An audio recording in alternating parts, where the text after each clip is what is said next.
All right. My name is Akil Gadaluri. I'm a senior day student from Chattanooga, Tennessee. And I'm Johnny Blessing. I'm a senior boarding student from Chicago, Illinois. And this is Tornado Talk. All right. So here with us today, we have a very special guest. He's a senior boarding student. He's a Presley RA. He's the president of Science Olympiad at Macaulay. He's Chemistry Olympiad top 150 in the nation. He used to be a big track star, and then he transitioned, and now he currently plays Ultimate Frisbee. He's also the Science Bowl team captain. The Tennessee Constitution Bowl state champion. He has lived in 4 countries, many languages. He speaks Spanish and is currently studying Chinese.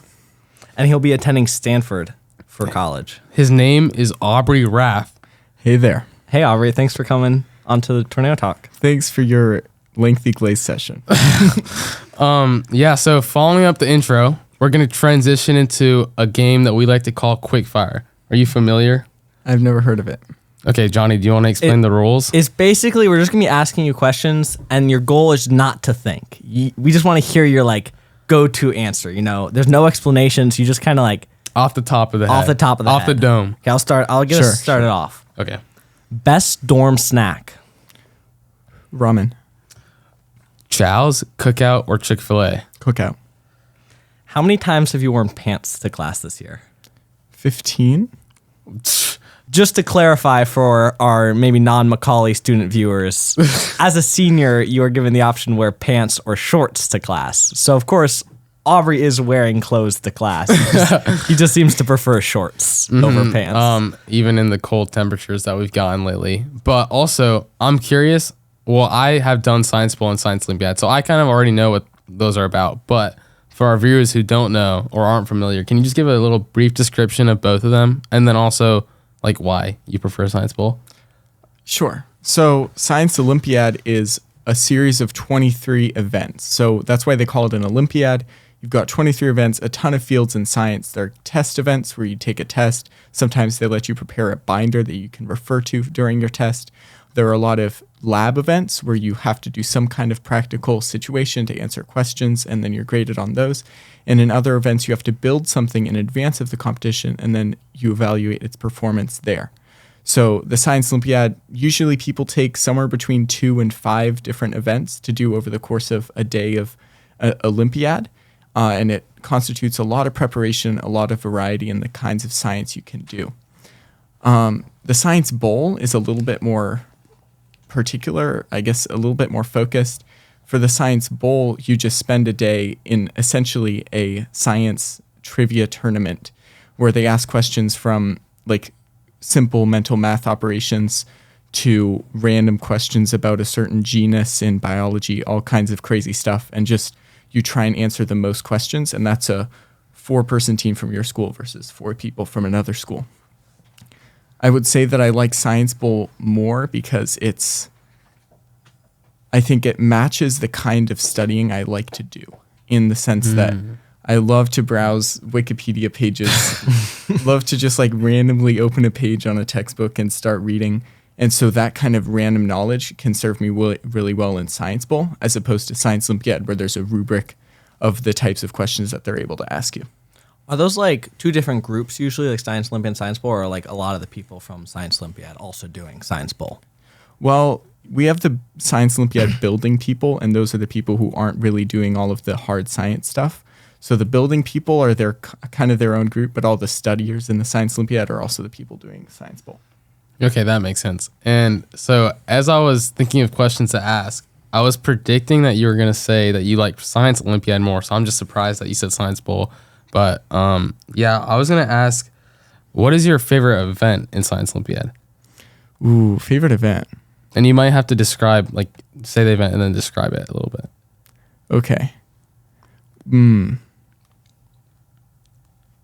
I start with my least favorite event? Yes, please give us your least favorite event. Okay. So wind power is a joint build and test event. And I really despise the event because the test is of a notably poor quality. At States last year, the wind power, the test for wind power although the rubric said that it should have a very large variety of topics should be on there, they chose like one thing to focus on, which was power distribution. So it's supposed to be a renewable energy test, but they only talked about power lines. I'm not a big fan of that system, but I'll tolerate it. And then they just and then the testing were like, Macaulay is not very good at building. I'm not very good at building wind turbines. And you have to build a wind turbine. And so I made like 15 generations of wind turbines, and none of them performed like even moderately well. It was kind of sad. So we just got cooked by the opposition every single time. So yeah, I'm glad that event is not in rotation this year. Okay. And while you've been hating on wind power, have you thought of your favorite event or no?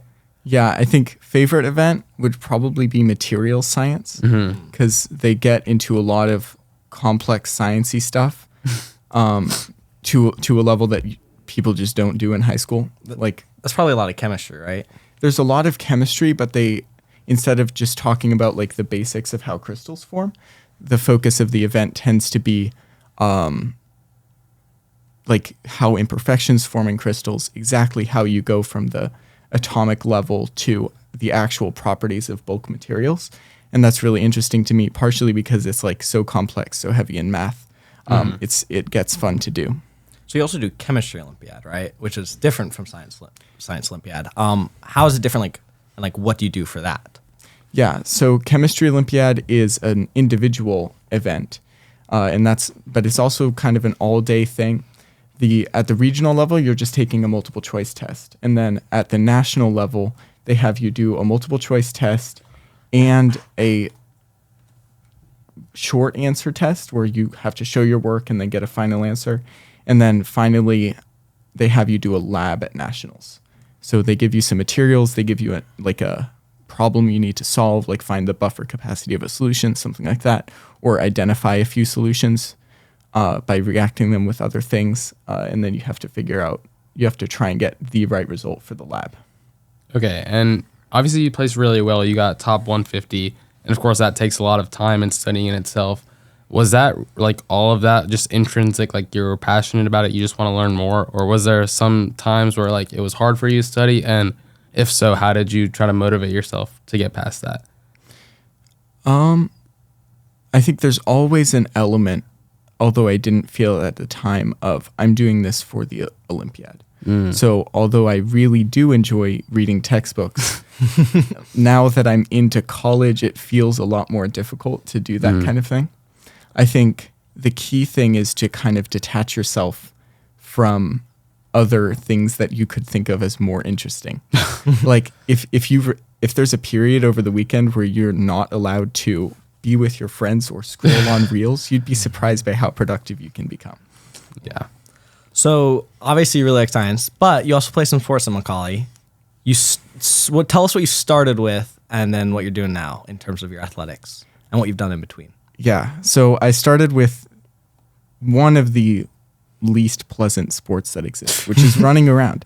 I'm okay at running around, but it's not especially fun. So that's what I did for a year. And then Johnny Blessing, and among other people, introduced me to the wonderful field of running around with a goal. So that it helps to be catching a Frisbee and throwing it. So that's why I do ultimate Frisbee now. And just to clarify for the audience, you did track your first few years when you say running around. Yeah. I did track and cross country and yeah. Okay, well, my next question was naturally, how did you, like, when you were signing up for running, why, or like, how did you get into it? Well, it was always my dad's sport, actually. And when he was in high school, which is like 6th to 12th grade in Canada where he did high school, that was his big sport, doing long distance running. For him, it was like 25Ks. For us, we're wimps. It's 5K. But either way, he was a very impressive athlete. Unfortunately, I did not follow in his footsteps in the realm of track. So why do you like ultimate Frisbee? You mentioned that there's like a goal, but like what other things about it do you enjoy? Well, it's definitely nice to be with people you know. One thing about our current running team is like they're all great people, but I don't really know anybody. And I didn't really know anybody freshman year. It was a group of it was a pretty tight group of day students that had known each other for 3 years doing running together. So I feel a lot more comfortable on the Ultimate Frisbee team, just with people I know. And then also like just improving your skills in a way that doesn't get you constant, like sweaty and doesn't take 2 hours. Like you can just go out and throw a Frisbee. That's a really nice idea. Yeah. Mm-hmm. So you spent a little bit talking about why you don't like running, but are there any things that obviously your sport is still a cardio sport, so you still have to push through it. Were there any things you did like about running? Were there things I did like about running? I think I like the idea of being really fit. I think that's one thing running gives you. I remember in AP World History 2 years ago, Matthew Gabbert complained like, "Oh, my Apple Watch woke me up at 2 a.m. today because my heart rate was 12." I think that's just like an iconic moment. Like this is the fitness a runner has, and I think it served me well getting into Ultimate Frisbee. Mm-hmm. You mentioned something about Canada earlier. You're a very international student. While you're not an international student, you're fairly international. Yeah. Can you tell us all the places you've lived and like about what age you lived there?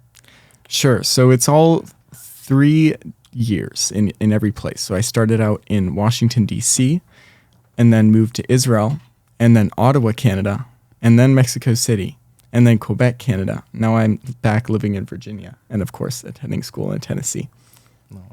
Okay, so walk us through. Do you want to just talk about like each one specifically, or like maybe generally, like how has that informed your like perspective on how you see things, or yeah? Sure. I think that being international, it builds stronger bonds with your family. I think a lot of times going into a new school, especially in Mexico where I didn't know the language and I went in like right after winter break, not going into a new school year, it can be hard to make new friends for a while. And so over the course of those years, you get really, really close with your family. And I really value the relationship with my sister that I've built, though it is regrettable that I don't have like friends I've had since elementary school. I think it's valuable for the sake of like, that's a relationship I can have forever. So in all these places, they speak different languages. How well did you pick up each language, and how much of it would you say you still speak today? Well, I think until you're like 10 years old, it can be pretty easy to get the basics of a language. So in Israel, I actually attended a French-speaking school in Israel.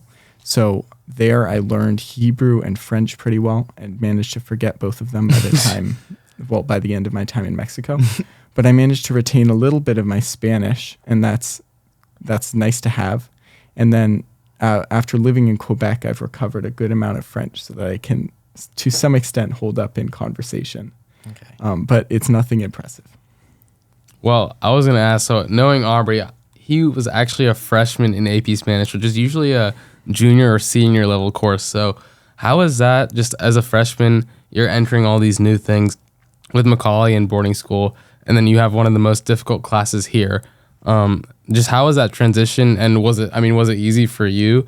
And just what were some things that you had to kind of struggle with? I think it was hard for a month or two. I think I was really careful about studying flashcards and trying to recover like a sense of grammar, things like that, to get beyond just like the spoken form of Spanish and actually develop a better understanding of the academic level. But once I was able to get past that basic barrier, I think my fluency helped me a lot with doing well in that class. And also, it was really valuable to be with seniors because those were my RAs. I got to know a few of them better. And it was my only class ever with the legendary Benjamin Yang, if you guys know him. Yeah. One of my idols. So once you like maxed out Macaulay Spanish, you started Chinese. Am I correct? Yeah, that was my project this year and the summer before this year. So you skipped Chinese 1 to go into Chinese 2. What was that experience like, studying for that?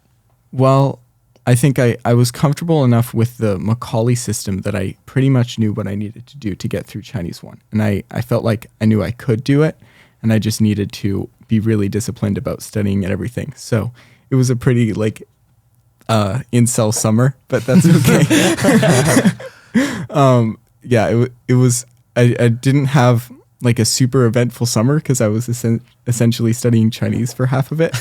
but I'm glad that I did it because I could jump into a higher level, learn a lot more Chinese. Do you think your passion for learning languages comes from like your international background, or do you think it's just some like innate characteristic of you?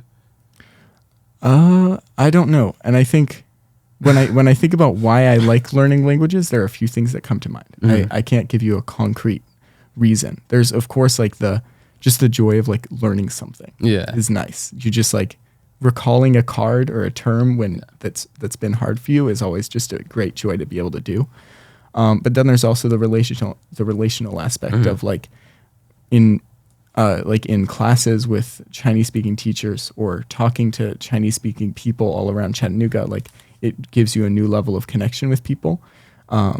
And also like a point for them to make fun of you on if your Chinese is horrible, which is nice. So yeah, there are a lot of things about language that make it desirable. Do you think you'll continue learning Chinese like into college? Yeah, we'll see what exactly I want to do. I think my Chinese aspirations are much higher than my actual level of Chinese. So I need to remedy that somehow, and the solution is probably going to be taking Chinese in college. Okay, so you'll be going to Stanford next school year. What are you looking forward to in college? I think what I'm most looking forward to in college is a riveting set of classes. I think one thing about high school is great. You take a lot of classes in a lot of different fields, learn a ton of different things. But I think I'm ready to get to the point where I'm getting really focused into a few things that I find really interesting, and just being able to interact with people on a really deeply academic level. I was gonna ask just before this, like, was your college application process stressful? Because I know for a lot of high school seniors or people who have already gotten into college, like the fall semester can be very stressful because of college applications. So how have you been able to deal with that stress? And then, of course, the relief after you got into what I'm assuming was your top choice. Yeah, it definitely was my top choice. I think that it was a very stressful process. I think obviously it is for a lot of people, especially the people who are trying to get into a variety of different reach schools. I wish I could say that I came out of it like writing essays better than I started, but like I'll be honest, like the extent to which I got way too close to the deadline without a final draft was as bad for my first college as it was for my last college. So yeah. What do you think you'll miss most about Macaulay once you go off to college? I think that what I'll probably miss most is the inherent familiarity that everybody has with everybody else. I think that you could approach anybody and have a pretty deep conversation about just about anything, or just have a really silly conversation about just about everything, and it wouldn't feel out of place, or at least it wouldn't feel as out of place as it does in other places. So there's kind of this inherent sense of connection within our community that I think is really valuable and quite unique. And then maybe building off of that, or you could take it a completely other direction. What's one piece of advice you would give to like an incoming freshman or just someone new at Macaulay in the Macaulay community? Take your time. This is deep. Yeah, sure.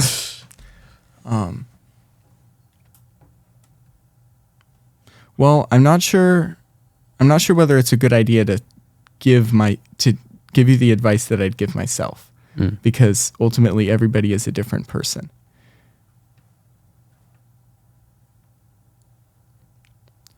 I think that what's most important is just doing the things that you want to do.